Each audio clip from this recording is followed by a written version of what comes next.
వందనాలండి. ఈరోజు ఫిబ్రవరి 29 చివరి రోజు ఫిబ్రవరిలో.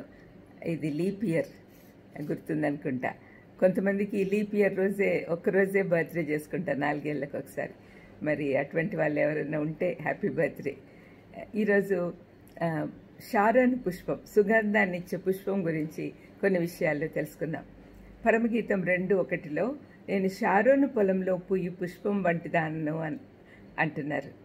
ఈ మాటలు పెళ్లి కుమార్తెతో పోల్చబడిన సంఘం అంటూ ఉంది. షారోన్ పొలంలో పూసే పూలు అందానికి, మంచి వాసనకు, సుగంధానికి ప్రతీకలు. ఈ పుష్పాలలో గులాబీలు ప్రసిద్ధిగాంచినవి. గులాబీల చుట్టూ ముళ్ళుంటాయి.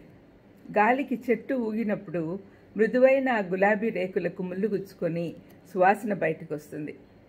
మన చుట్టూ ఉన్న సమాజంలో వక్రబుద్ధి గల దుష్టులు అనేకులున్నారు. వారు ఎవరిని ప్రేమించలేరు. కేవలం వారి ముళ్ళ లాంటి మాటలతో, చేతలతో అందరినీ నొప్పిస్తూ ఉంటారు. అటువంటి వారి జీవితాలను ప్రేమ, కనికరము, క్షమాపణ అనే పరిమళ వాసనలతో నింపాలి. ఎఫ్ఎస్సీ 5:1-2 కావున మీరు ప్రియులైన పిల్లల వలె దేవుని పోలి నడుచుకొనుడి. క్రీస్తు మిమ్మల్ని ప్రేమించి పరిమళ వాసనగా ఉండుటకు మన కొరకు తను తాను దేవునికి అర్పణంగాను బలిగాను అప్పగించుకొనెను. అలాగుననే మీరును ప్రేమ కలిగి నడుచుకొనుడి అని పౌలు అంటూ ఉన్నాడు. మనలోని పాపం వలన వచ్చిన దుర్గంధాన్ని తీసివేసి పరిశుద్ధపరిచి మనలను సువాసనగా చేయుటకు యేసుక్రీస్తు ఈ లోకంలోకి వచ్చాడు.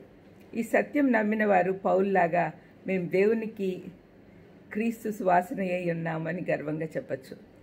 నశించిపోతున్న ఆత్మల పట్ల భారం కలిగి ఉంటే వారిని ప్రేమించి క్రీస్తు వద్దకు నడిపించాలనే ఆశ మనలో వస్తుంది. నశిస్తున్న ఆశలకు సుగంధం వ్యాపింపచేయాలి అంటే మన నోటి నిండా వాక్యము, హృదయం నిండా దేవుని ప్రేమ ఉండాలి. అప్పుడే మనం సుగంధం ఇతరులకు ఇవ్వగలం. పరమగీతము గ్రంథంలో రాజుకు ఆ పల్లెటూరు అమ్మాయికి మధ్య ఏర్పడిన ప్రేమను రాజులకు రాజైన దేవునికి, దేవాది దేవునికి, సంఘానికి మధ్య ఉన్న ప్రేమతో పోల్చవచ్చు. ఇక్కడ పల్లెటూరు అమ్మాయిని షారోన్ పుష్పంతో పోల్చారు. పుష్పము ఏ పువ్వైనా 1-2 రోజులుండి వాడిపోతూ ఉంటాయి. కొద్ది కాలమే ఉండే ఈ పుష్పంతో క్రైస్తవుడు పోల్చబడినప్పుడు అతన్ని ప్రేమించే క్రీస్తు అతని కొరకు ప్రాణం పెట్టి నిత్య జీవం ఇస్తూ ఉన్నాడు. ఈ సత్యం తెలుసుకోవాలంటే తప్పనిసరిగా మనకు దేవునికి దగ్గర అవ్వాలి. పాపం ఒప్పుకొని ఆయన వైపు తిరిగితే ఆయన మనలను అందమైన సుగంధ పుష్పాలుగా మార్చేస్తాడు.